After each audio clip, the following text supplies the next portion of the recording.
What's up, everyone? Welcome to Among the Fence, my YouTube channel where I do music reviews. My name is Aaron, and today I'm going to be talking about the new album Totem by the band Soulfly. Totem is the 12th studio album from the death metal band since they debuted in about 1998. So they release an album about every 2 years on average. And the band was formed from the former Sepultura frontman Alex Cavalera, who left the band in 1996. And he had kind of a rocky start during the recording to the debut self-titled album. For one, he left one of the top thrash metal bands around at the time, and he was dealing with the death of his stepson and the death of his best friend. Soulfly started out as a nu metal band, but they've gone through a bunch of different genres like thrash, groove metal, and death metal over the course of their entire discography. Max also wanted to use different musicians on basically every record, so the band has about 10 past members, with Max being the only consistent member throughout all of the discography, but Mark Rizzo has been on every record so far except for the first three, and I admit that I've never really cared that much for Soulfly, probably because I wasn't really that much into nu metal beyond like Korn, Slipknot, and System of a Down. And the more they moved away from their nu metal influences, the more I started to like them, especially with like their more groove metal stuff. And I know that's technically like blasphemy from Soulfly fans because their first couple albums are considered their best work.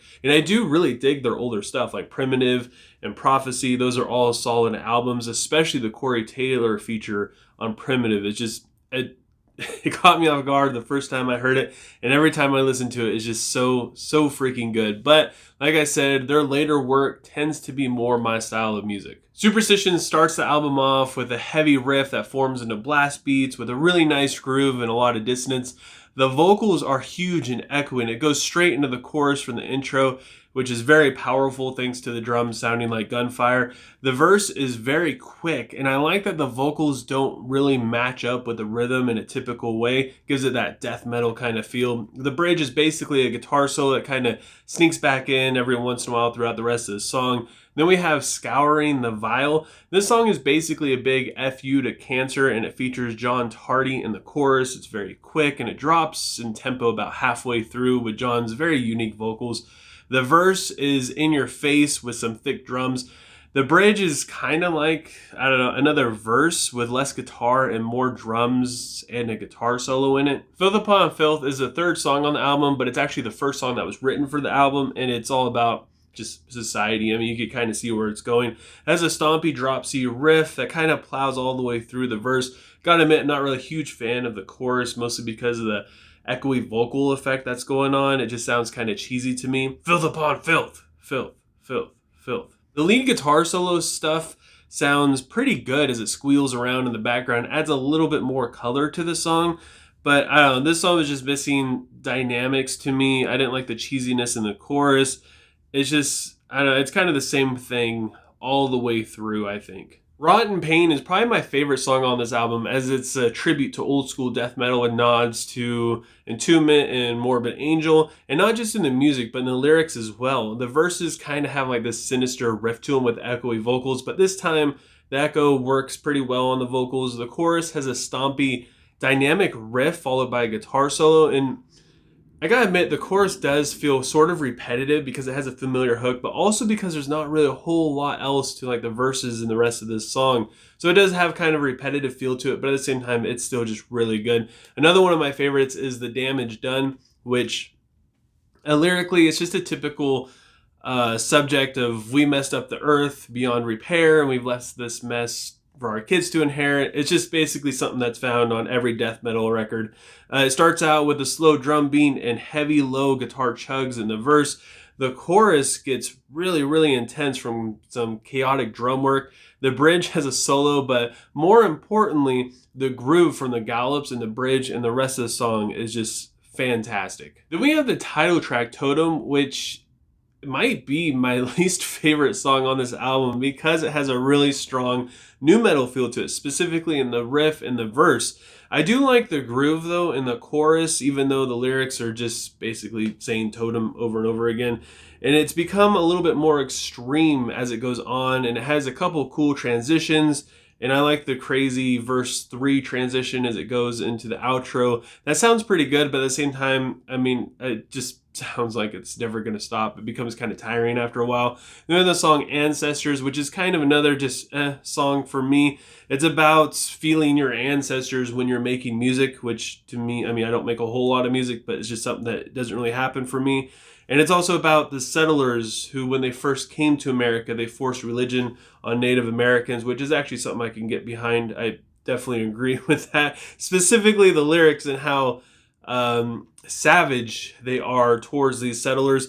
It starts out with like a thick guitar and drums that fill a lot of space, specifically in the chorus. The bridge and the outro have a really dark atmosphere that I love. I would say it's not really like black metal, but it's definitely like the thickest, heaviest, gloomiest atmosphere I think on this album so far. Ecstasy of Gold is about human greed and their desire for gold and what they'll do to get it, like horrible things to people and do horrible things to this earth to try and get it. This one might have my favorite riff on the entire album. It's got like this Lamb of God style riff, which I absolutely love. The chorus, I think, would have hit harder if they brought that riff back from the intro into it. I don't know. It felt kind of empty to me, and I didn't write the song, so I don't really know what they were going for, but to me, just really wanting to come back. But the outro definitely does more than make up for it. Then we have the song Soulfly 12, which is the instrumental track that Soulfly tries to do on every one of their albums, and this is their 12th album, so it's the 12th Soulfly instrumental track. And I don't typically care for instrumental stuff, especially on records like this where they try to be overly dramatic with the atmosphere, but I will say that this one is pretty good. It's so different from the rest of the other songs on the album. It's not like basically the same thing that you've heard before without lyrics. There's a lot of like mystery to it, and it's got like old school nods to their earlier tracks. The flanger effect gives it a lot of different like extra layers to the song. I really enjoyed this instrumental track, and the whole time I was listening to it, I was waiting to see where it was going to go. And that brings us to the closing track, Spirit Animal, which is it's about 9.5 minutes long, because Max was watching a documentary on music putting people in a trance, and they discovered that in order for this to happen, the song or whatever it is that they're listening to has to be longer than 6 minutes. So that's why we have this 9-minute long track. It features a scream from his 2-year-old granddaughter in the intro with a quick chunky guitar riff. It goes through a lot of different changes, from being really full and intense to being really open and slow with a lot of space to breathe. Then there's like some weird chant stuff going on, which I didn't really care for all that much. And Max's stepson helps out on vocals and the different verses, and I really enjoyed his vocal style in this song. It really brought a different element to it and a different variety, and I really enjoyed it. I wish he would have been on at least, I don't know, maybe one other song. The chorus basically just has stronger vocal presence. I was expecting a longer bridge in this song, considering it's 9 minutes long, but I'm so glad that they didn't, because the vocal effect that they used was it was horrible. I didn't enjoy it at all. And I feel like this song tried a little too hard for it to be kind of trancey in a way as it went on. I feel like they tried to bring like that kind of atmosphere to it, and it didn't really work all that well. Specifically, knowing that that's the whole purpose of the song probably didn't help me either. But I did enjoy a lot of the different sections of the song. The guitar riffs are freaking great, and there's some really good moments. Specifically, like the last 3 minutes of this song isn't what you would typically expect, and it just sounds so good with like the cleaner vocals and the music. It didn't put me in a trance, but I still enjoyed it quite a bit. Because of the death metal riffs and influence and all around just atmosphere of this album, it might be my favorite Soulfly record. The riffs are very powerful. However, they're not super dynamic, so they could kind of feel like the same thing over and over and over again. But these songs are relatively short. There's only 10 of them. This album is only 40 minutes long, so if you take out the last song, it's only about a 30-minute long album. So they don't become too tiring. They don't become too redundant. And the same thing can be said about the vocals. I liked them a lot, so I didn't really become too tired of them. But I mean, if you listen to this album over and over again, they can become very, very monotonous, even though that I didn't really find that being the case for me. However, I was not a fan of the vocal effects that they used.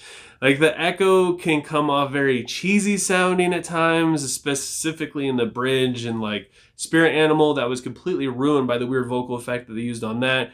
And the musical variety in this album isn't really that great either in terms of tone. It's kind of lacking. There's a few like guitar changes thrown in here and there where the guitar riff does sound a little bit different. Otherwise, it all sounds kind of the same tone-wise, and every guitar solo on this sounds basically the same, and I didn't really care for them all that much.